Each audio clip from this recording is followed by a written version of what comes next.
Hello and welcome to Hexed Encountered. My name's Joe. Today we're going to be doing a gameplay example for the game A Glorious Chance, the naval struggle for Lake Ontario in the War of 1812. This is a new release from Legion Wargames. It is a solitaire game designed by Gina Willis.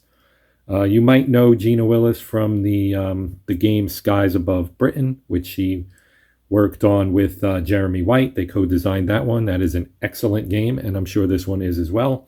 So we are going to kind of go through some of the play of the US solo side. This game actually comes with the ability to play either the British or the United States. And it covers the campaign for Lake Ontario during the War of 1812, during which historically not much really happened. But here in the game, you can change that up a little bit and see if you can make a little bit more of a difference than it did in the real war. So let's get underway. Okay, so here we see the board, and there are some player aids and things that are out of the shot only because the board is large enough that I wanted to take up the main game area here, the main screen area. So I have the American and British home port displays, which hold their ships and their current status. Those are off shot here to the top, as is our lake combat sequence of play, which holds our tactic cards. We have event cards here. We have some target cards that are used to determine what the British do. And conversely, if you are playing as the British, then there is also a deck for what the Americans do. Just to kind of go over things here, you put out random chits. There are 8 of them for AI troops that determine when the British actually have troops. Both sides have 3 troop counters. And so somewhere in here will be, and they also get one in the available box. Somewhere during the course of the game, the British troops will be available, and that may lead to a land battle, which is very abstracted, but basically you can gain some victory points down here in the Niagara area if you support your troops and they do well in the land battles. So you also gain victory points, and there's a victory point track here. You'll gain victory points by destroying or capturing ships, controlling specific lake zones, performing raids. You can see the list here. It says destroyed or captured ships, lake zone control, raids, army victory on the Niagara front, fall offensive supplied. So there's a convoy system. And if you manage to make your convoys get up here to the 12, that means they're fully set up for the fall offensive. So that will also give you victory points. And the game covers June through September of 1813. So basically second year of the war, first full year of the war. The goal is to kind of advance your convoy up to that, make sure you don't lose the Niagara front, and try to control as many lake zones as possible while also hopefully defeating your opponent's ships. So like I said, I don't want to we'll go into various things as we come to them in the game, as opposed to me trying to explain everything up front. That way we can just kind of get to the action and not get bogged down in all the minutia. The game does have a rule book for both the US and the British solitaire play, and the rule book is very well set up, and it's pretty extensive. So I won't refer to that very much, but it also has a playbook that has a couple of extended examples of play, and that's what I'm doing this based on. I'm going to do the US one. There's also a British one. Depending on how this is received, and if there's a demand for the British one, maybe I'll do the British one as well. But for now, I think you can get a good idea of what the game is like playing the American one. The Americans have more ships than the British do. Obviously, this was more of like home field advantage kind of for the Americans. First thing to do is you set it up as instructed in the rule book, which I already have. So that's where all of this comes. And then you would roll your dice to set up your own troops, because the troops are controlled by the army. You're basically acting as the admiral, commodore, whatever, the leader of the American fleet in Lake Ontario. Okay, so as I was saying, the troops are controlled by the army. Okay, you're controlling the Navy. So you roll basically for random placement of where the troops are. And so in the play example, you get troops in the first turn, so they go right into the available box, and you also will get troops in the fourth and fifth turns. The British, we don't know when their troops are going to show up. We'll see that as we play. The first decision for the player is whether to run the monthly U.S. convoy this turn or next turn. The sooner the U.S. convoy is run, the faster the U.S. convoy supply marker will advance and allow new U.S. ships to be built. So you can see here on turn 4, move General Pike from construction to make ready if construction delay is 0. So you can have construction delays. The Americans are trying to build 2 ships, the General Pike and the Sylph. The British are building Lord Melville. They also have the ability to upgrade their ships. They have a few, 4, I think, ships that can be upgraded. And when we encounter these ships, we'll have a chance to roll to determine whether they've been upgraded yet or not. Okay, so I have it set up based on the recommendation as in the extended play example here for our convoy to go in June 1. So each month has 2 phases, 1 and 2. So we have June 1, June 2, July 1, July 2, August 1, August 2, September 1, and September 2. That's it. 8 turns. So where a go for June, you can see this check mark counter here is June convoy. Check mark means it goes. The British is a question mark. We'll have to flip that to see if they're going to do it this turn or not. So now we have to assign our missions. Okay, so here is our American home port display. We have main ships here. So these are the big guys, and our flagship is there, which is the Madison. It is a corvette, and then you have long guns, carronades, and close quarters combat, basically. Those are your 3 ratings there. Now over here, so these are considered main ships, and then these are considered secondary ships. The British only have 2. British actually don't have any secondary ships. They have 5 main ships. Then here in construction, we have the Pike and the Sylph, as previously mentioned. As you can see, this has 10 long guns, which is pretty nice, pretty strong. The British, their ships aren't all that strong in their pre-upgrade version. Once they're upgraded, they're a little bit more effective. So here are our secondary ships, and then you have repairing for ships that have been damaged. They have to go in here for a return, basically, and then they can move back up.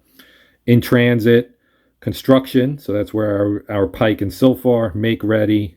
In ordinary, basically means kind of like half dismantled. You're using those to kind of, in the Air Force, we called it cannibalizing. Cannibalizing one aircraft to make another one flight worthy. So it's that same kind of concept, basically. These are, somewhat dismantled, and they're basically pulling stuff off and using it for repairs and things like that. Then out of play would be like sunken ships, I guess, basically. Isolated will happen if your home port gets blockaded. Both sides have a primary home port and a secondary kind of backup home port. For the British, they have Kingston Harbor as the main and York as the backup. And the Americans have Sackett's Harbor as the main and Charlotte in New York. These are both in New York, actually. Charlotte as the backup. So we're going to deploy our ships, and we're going to actually we're going to leave our 5 main ships in harbor. That way they are there if the British should come to attack Sackett's Harbor. We'll have some ships there that can sortie out and defend. So we're just going to use our secondary ships here in the first turn. So we're going to deploy our ships into the lake and put a marker that indicates what their mission is. So let's start up here in Kingston. So this is the British home port lake area. We're going to do a raid in this area. And we're going to use the Asp, the Ontario, and the Pert. We're also going to do a patrol with the Lady of the Lake. So I'm just going to put that one kind of over here and patrol on it there. I didn't actually put any plexi or anything down. The map lays pretty flat, but it's a little bumpy right at the seams, but I figured it was good enough. This isn't like a big stack game where stuff's going to fall over or whatever. It's relatively lightweight in terms of how much you actually end up putting on the map. For the South Lake Zone here, we are going to do a patrol, and we're just going to use 1 ship. And that 1 ship is the Raven. Okay.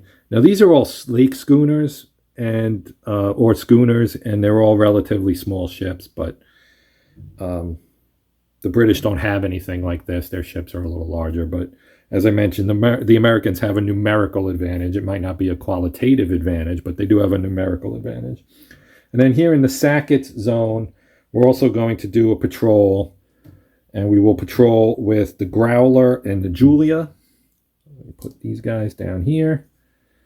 And then we're going to do an escort for our convoy. So this is the convoy path. It goes Sackett's Harbor to Oswego. You can see an arrow at either end. So whenever there's a convoy, you should escort it. So we're going to do an escort, and we're going to put the Hamilton and the Scourge down for that. So these are all my secondary ships. My main ships are all remaining in Sackett's Harbor, so they're off map on the home port display. So although the U.S. has a troop marker available, we are electing not to transport it anywhere just yet. So once our assignments are made, the player will check to see whether the AI British actually have troops available this turn. So we're going to flip this marker, and there's an X on it, which means they do not. So we just discard this guy, and it's out of play. Now we know that next turn we'll move this to the box and we'll flip it again, and that's how we will determine if the British have any ground forces in play in that turn. Okay, so the target card deck needs no adjustments. So that's this deck over here. It's off camera, but this is the target card deck. And I'm not going to reveal anything yet because it's ready for play, and I don't want to do any spoilers. So I'm just going to set it here beside me right now. So you don't need any adjustments. You would if it was the final turn of the game, but of course it is not. So according to the naval balance track, which is right here, we're right in the middle between negative 15 and plus 15. Basically, we're even, right? We're just starting out. You can see it says 8 target cards there. We lay out 8 target cards because that's what we got from our naval balance, okay? So they each have a zone on them, as you can see. South Lake, York, Kingston, Niagara, Kingston, Sackett's, Niagara, South Lake. So we don't have any North Lake, but we don't have anybody in North Lake anyway. So you can have possible encounters when you have a target card and you start at the left and work right.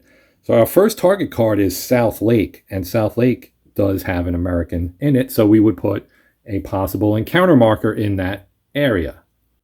So our possible encounters are numbered. This one says possible encounter number 1, so we're going to place it here in the South Lake. Okay, and that goes with this card. Okay, so that force gets a PE marker. Actually, you're supposed to put it with the force. That's how it works. Forgot about that part.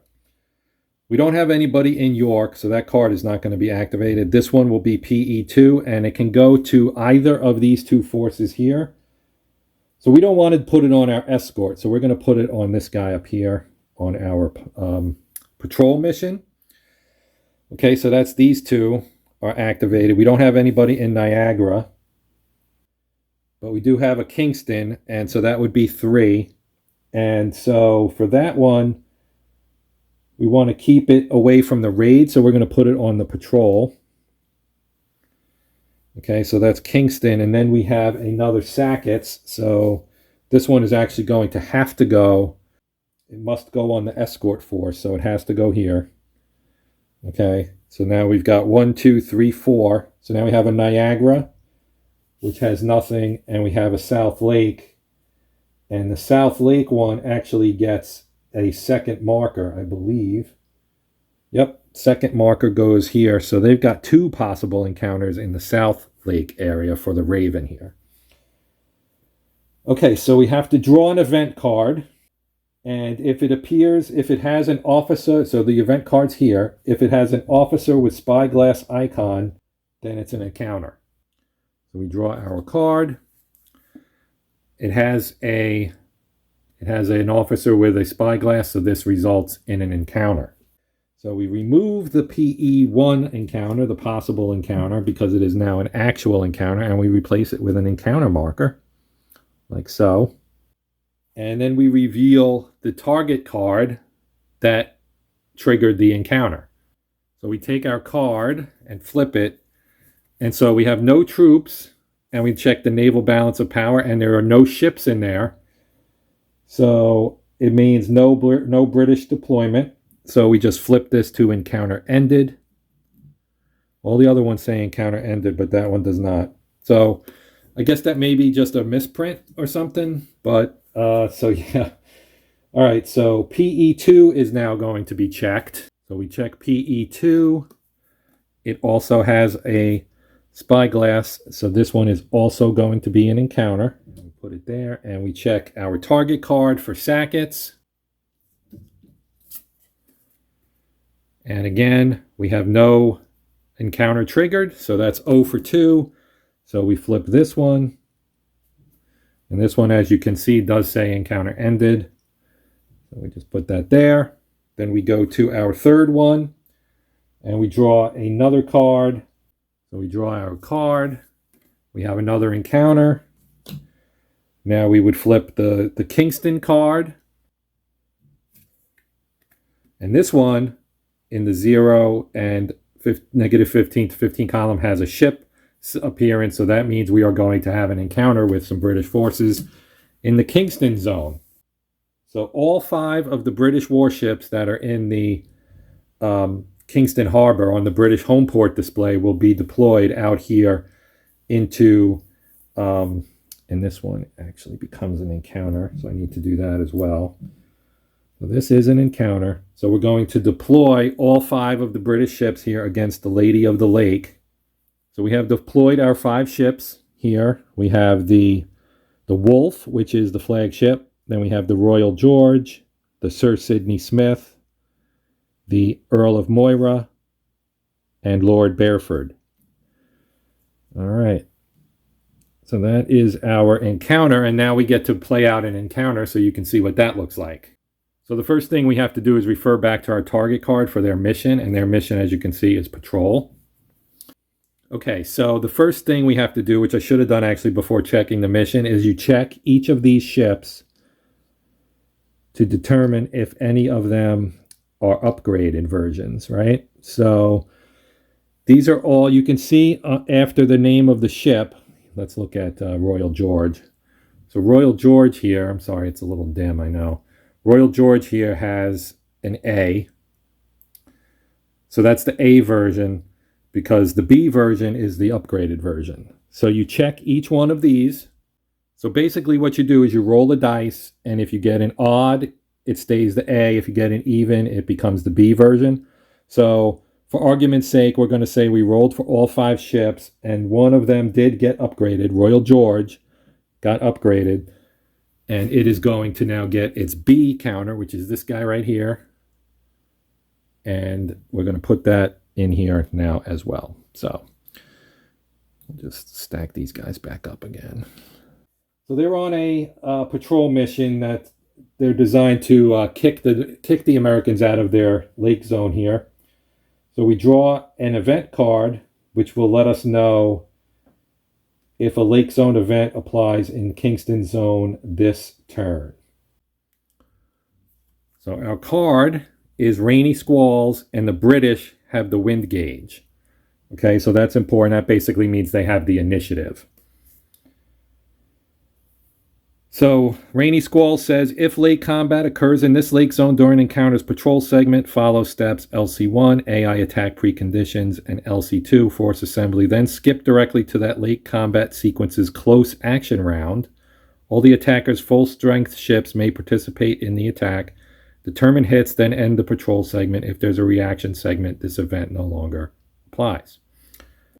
So as the Americans, you get to make a command decision about what you're going to do here. So we are going to bypass, but the British easily, there are requirements for attack preconditions that was mentioned on the card, and the British easily meet those because they have five ships out, and they're all, significantly more powerful than our little schooner here.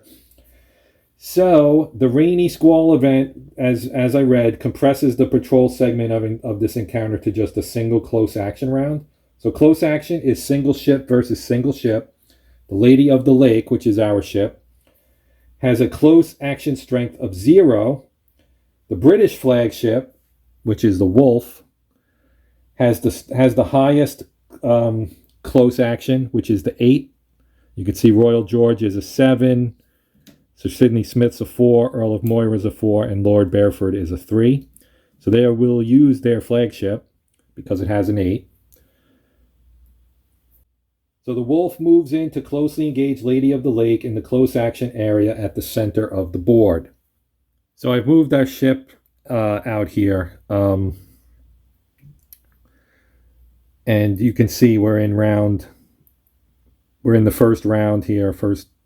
So here's our Lady of the Lake. Here's our wolf.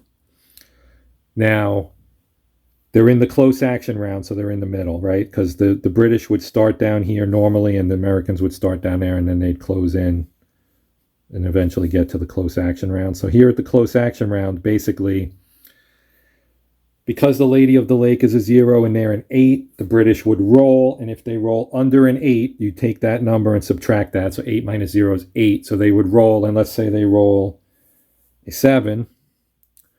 So rolling a 7 means that they actually hit the Lady of the Lake and reduce it.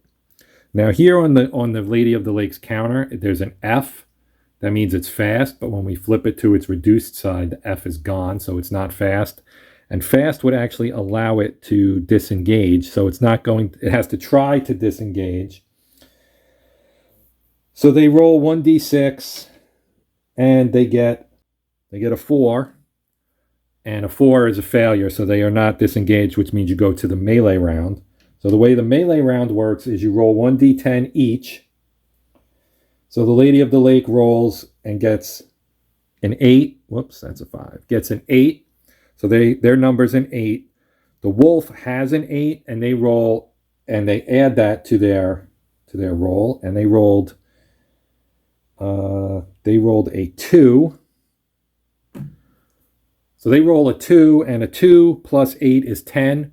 10 is more than the 8 that the Lady of the Lake has, but to win a melee, you have to win by 150%.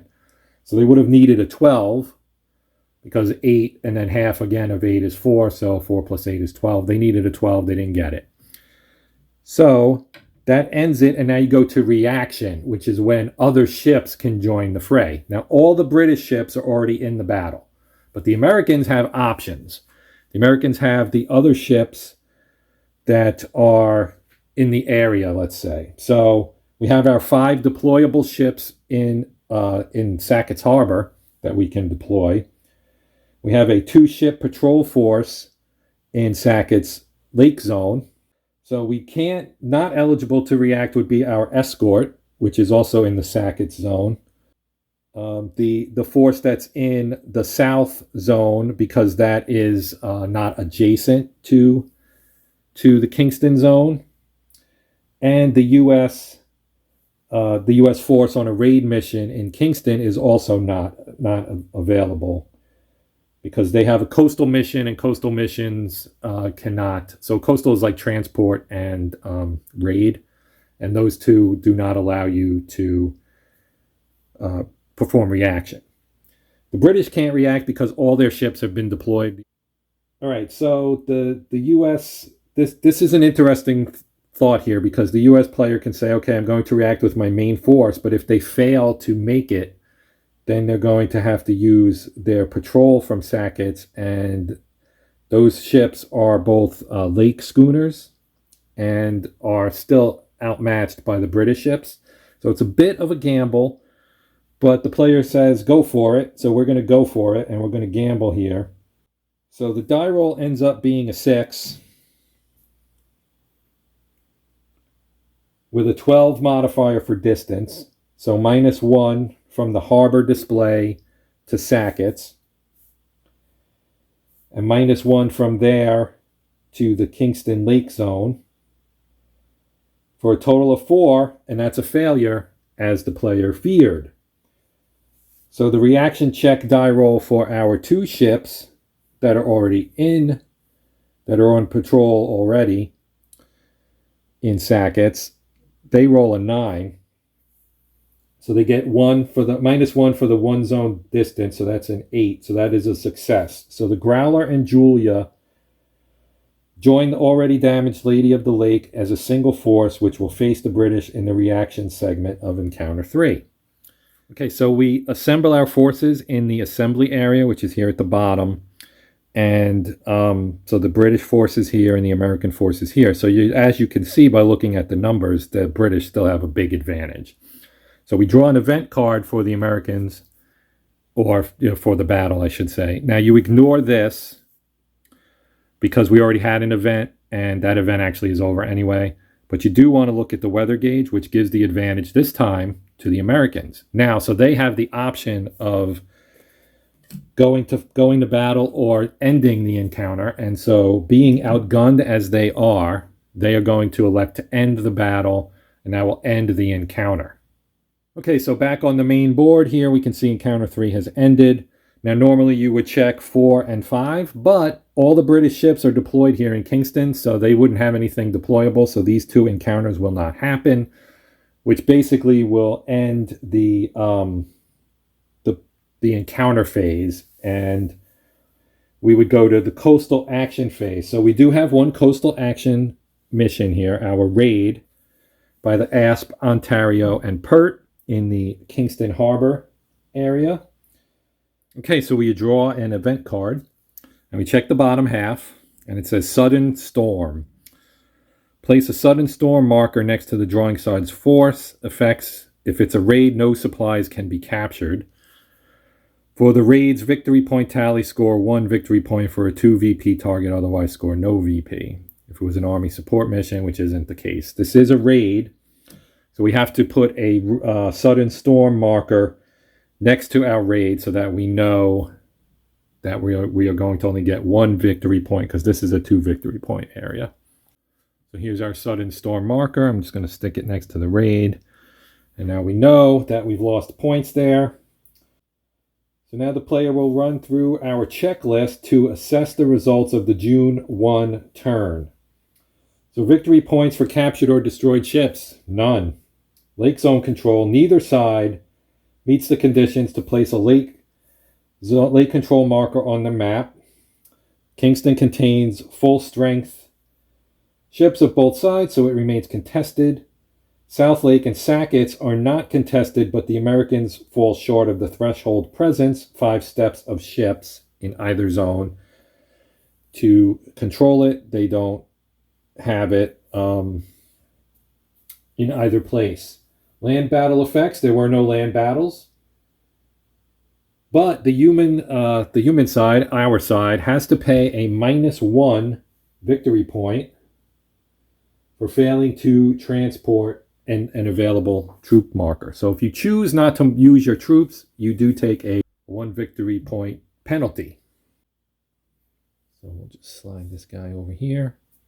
Raid victory points. The American raid on the Kingston coastline, which would normally be worth 2 victory points, is instead only worth 1 due to our storm event. So that's just going to erase the lost victory point from there. Adjust convoy supply tracks. So we have to check the June British convoy question mark to see if it says whether or not they have their convoy in there, and they do not. So we can discard this marker. The U.S. did, however. So since we know that the British didn't do their June patrol in turn 1, they are definitely going to do it in turn 2, because there's 2 markers for each month. One will be no convoy, another will be convoy. So since we know they didn't do it in turn 1, we know it's coming, so we can try to plan for it. And their convoy runs from Niagara up through North Lake, like so, and then of course they go up the river basically to Kingston Harbor here, or yeah, I guess that's Old River. But they're starting at Burlington, or vice versa, because there's arrows at both ends. So this is their convoy route that is in the lake, and then they obviously have some more that's actually not in the lake, which we really can't impact as the Americans. But since the U.S. did schedule a convoy this turn, and since it did not suffer a delay, scatter, or destruction, because the British didn't even find it, the U.S. convoy supply marker advances 2 spaces from space 1 to space 3. So we get to move our convoy supply here up to 3. So that's good for us. Now, if the U.S. raid here had actually succeeded without the weather event and gotten 2 victory points, they would have been able to actually move the convoy supply marker up an additional space, which actually here in 4, make General Pike in step A5, that's a reference to the rule book, from construction to make ready if your construction delay is 0, which it is. So if they had picked up 1 more from here, they actually get a British supply. It's you're capturing British supplies. That would have made it 4, and that would have resulted in the General Pike, which is currently in the construction. It would have gone to make ready, and it would have been available in turn 3. So that did not happen. So now we do blockade checks. Neither side meets any of the conditions for placing a blockade marker. Basically, you have to control the lake zone outside of the harbor. There's a little more to it, but obviously we have a contested one here, and there's no British forces in Sackets.